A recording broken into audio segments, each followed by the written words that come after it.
Hare Krishna. Om Ajnanaatimirandasya Jnananjanashalakaya Chakshur Unmilitam Yena Tasmai Shri Gurave Namaha.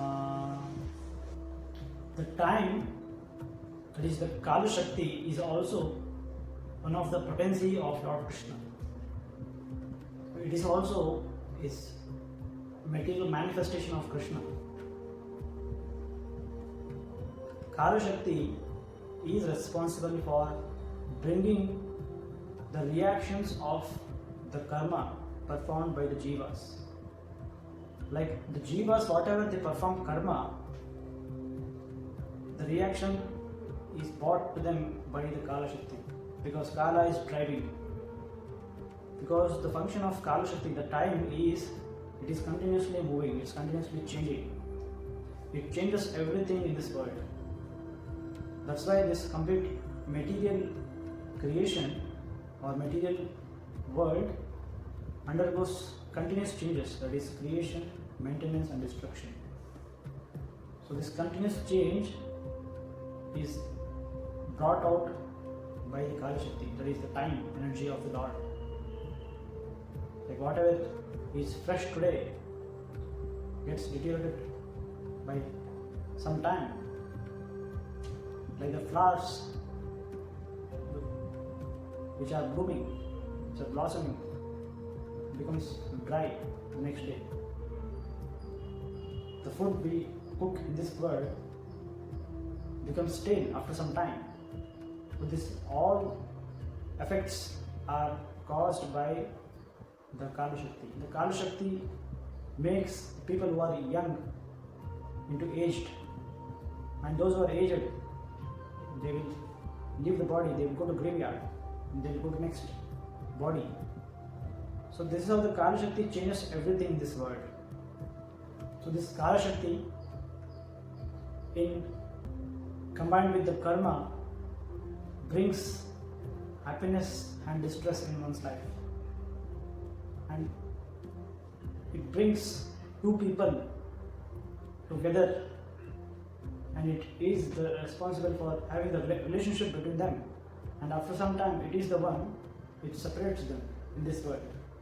So this Kaala is manifestation of Krishna himself, because Krishna mentions in Gita chapter 11. So when he shows the Vishwarupa in front of Arjun, so he says to Arjun that Kalosmi lokakshaya krit prabhuddho. So in this verse, so Krishna is mentioning that Kalosmi, Kalo asmi, asmi means I am the Kaala, I am this time. Kalosmi lokakshaya, loka means this world.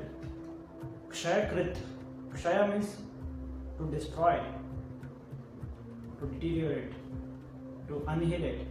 Kshaya krit pravruddha, pravruddha means the mighty, the great. So Krishna tells, I am the great destroyer of this world in the form of time.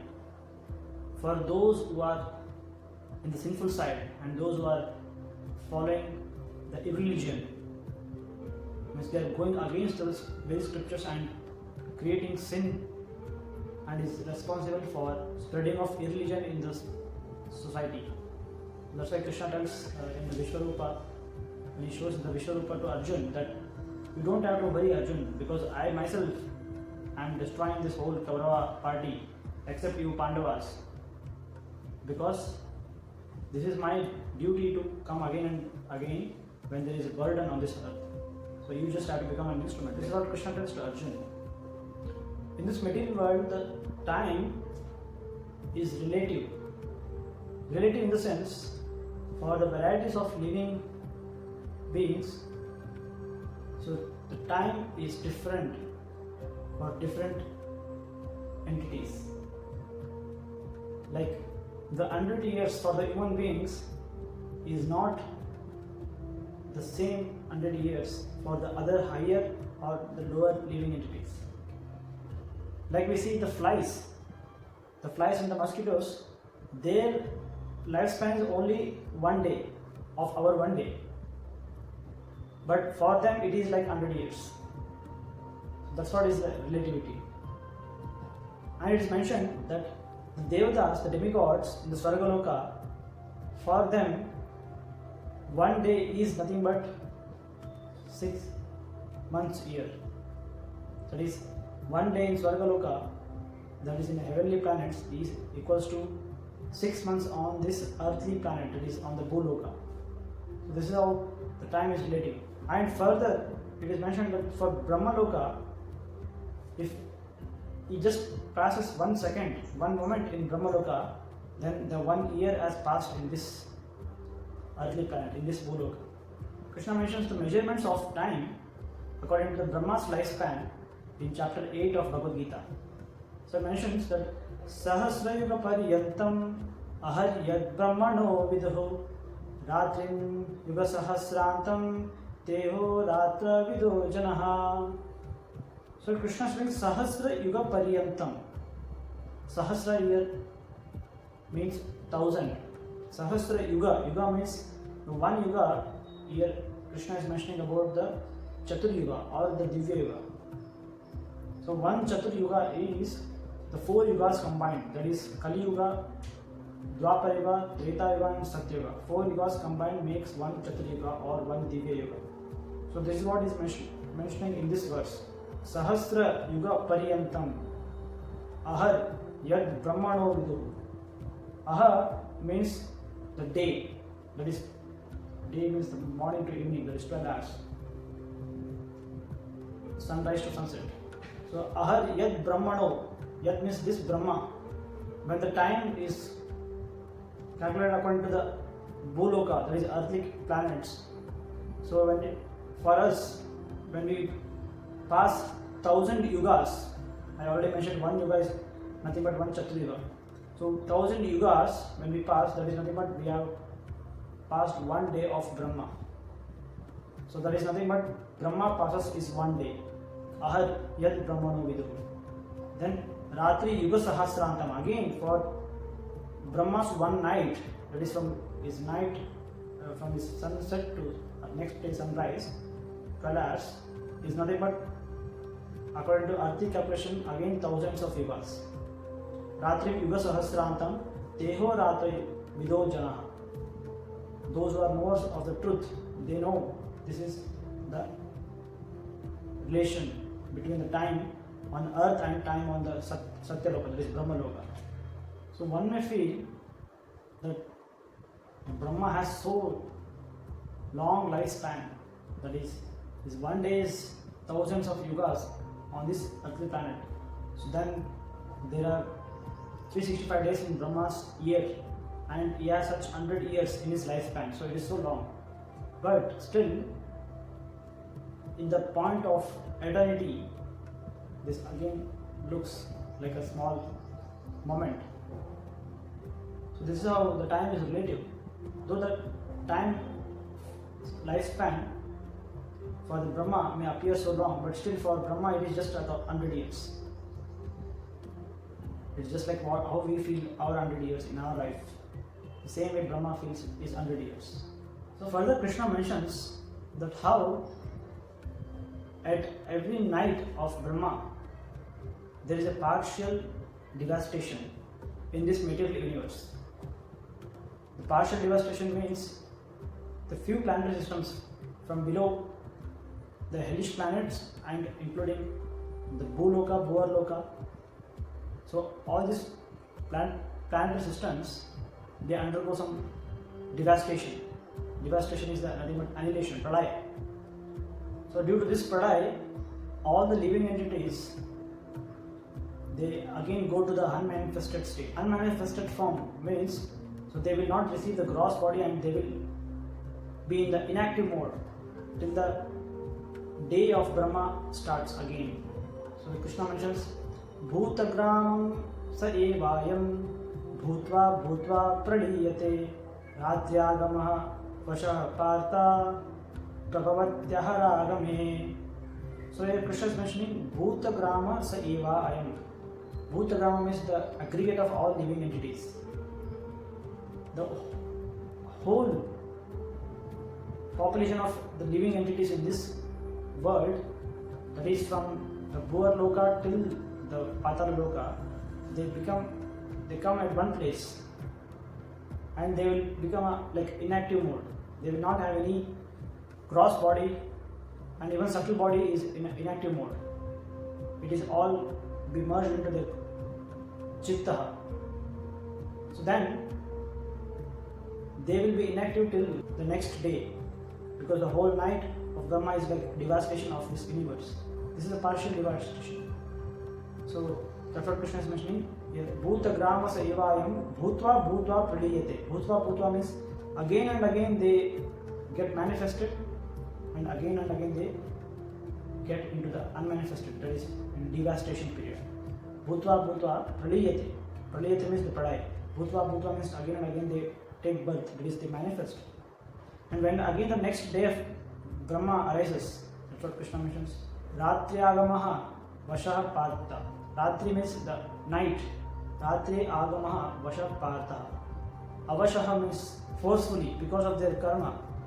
Because still they are in the bondage of karma, they are in the material world, and they have to follow this rule, they have to follow this law.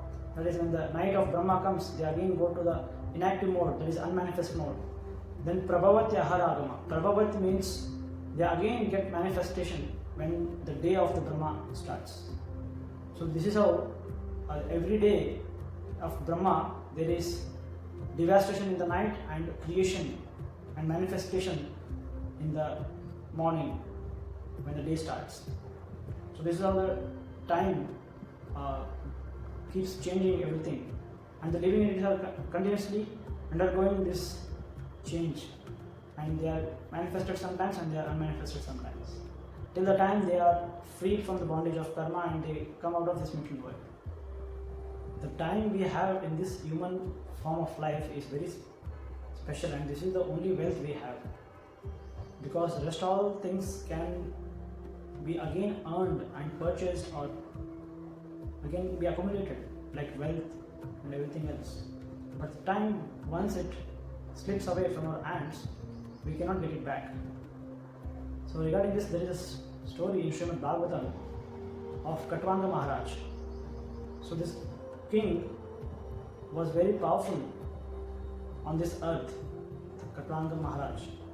So once there was a fight between the demigods and the demons, the Devatas and the Asuras. So then Devatas requested this Katvanga Maharaj to help them to defeat the Asuras, because they were knowing that this Katvanga Maharaj is very mighty and very powerful. So then Katvanga Maharaj agreed. So he went to the Devaloka, that is the Swargaloka, and then there, the higher planetary systems, so they had the fight between Devatas and the Asuras. But we have already heard that there is a time change and there is a relativity of time compared to Earth and the Devalokas. So he went there and he finished fighting, and by the time he finished fighting, actually he has already finished his lifespan, but he was not knowing that. So at the end of the fight, he already had defeated all the demons, and the demigods were very happy. Devatas were very happy about the Katvanga Maharaj. They asked, "What boon you want? Please ask us." The Katvanga Maharaj then asked them that, "Please give us liberation, and I want to go and serve Krishna. Eternally I want to be in his place, that is Vaikuntha." Then the Devatas were shocked and they told, "We cannot give this boon because we don't have that power to give you liberation. The liberation only can be given by Mukunda, that is Krishna." Then they asked, "Please," then Devatas told Katvanga Maharaj to please ask some other boon.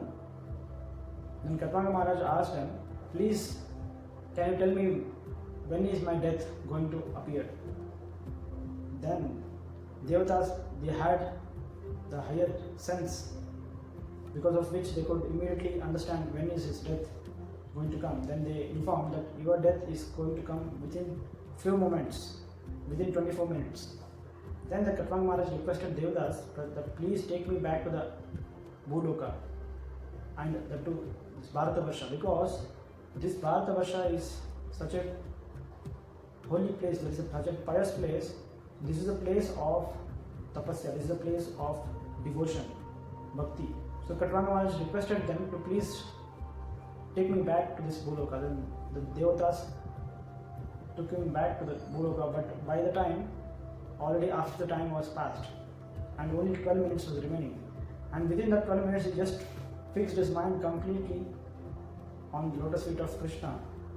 And when he left his body, he immediately went back to Vaikuntha to serve Krishna. So this is the wonderful choice Katvanga Maharaj made at his last moment. But for all of us, we may not get that opportunity, but because we can never know when we are going to die. So that's why every moment of our life can be used to go nearer to God, to go nearer to Krishna by spending our time in bhakti. Hare Krishna. Thank you.